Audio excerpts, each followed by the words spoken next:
नमस्कार। तेनालीराम की कहानियाँ अंतिम इच्छा। विजयनगर के ब्राह्मण बड़े ही लालची थे। वे हमेशा किसी न किसी बहाने राजा से धन वसूल करते थे। राजा की उदारता का अनुचित लाभ उठाना उनका परम कर्तव्य था।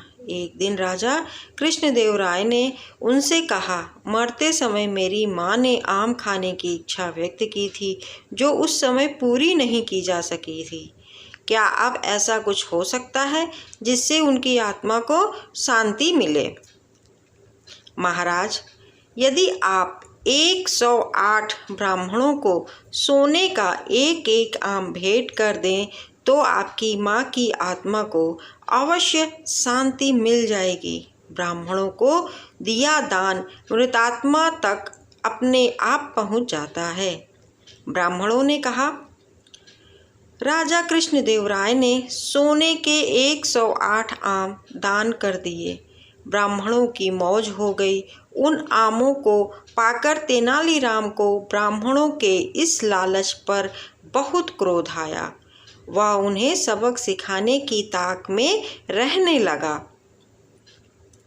जब तेनालीराम की माँ की मृत्यु हुई तो 1 महीने बाद उसने ब्राह्मणों को अपने घर आने का न्योता दिया कि वह भी माँ की आत्मा की शांति के लिए कुछ करना चाहता है।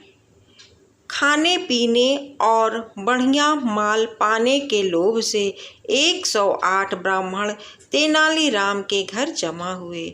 जब सब आसनों पर बैठ गए तो तेनालीराम ने दरवाजे बंद कर लिए और अपने नौकरों से कहा, जाओ लोहे की गरम गरम सलाखें लेकर आओ और इन ब्राह्मणों के शरीर पर दागो।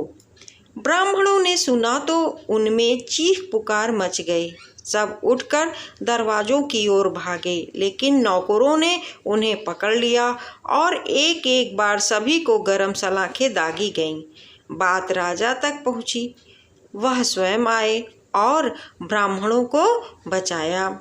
क्रोध में उन्होंने पूछा, यह क्या हरकत है तेनालीराम? तेनालीराम ने उत्तर दिया, महाराज, मेरी माँ को जोड़ों के दर्द की बीमारी थी।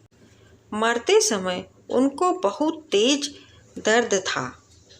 उन्होंने अंतिम समय में यह इच्छा प्रकट की थी कि दर्द के स्थान पर लोहे की गरम सलाखें दागी जाएं, ताकि वह दर्द से मुक्ति पाकर चैन से प्राण त्याग कर सकें।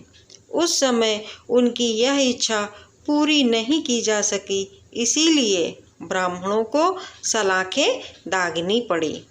राजा हंस पड़े। ब्राह्मणों के सिर शर्म से झुक गए।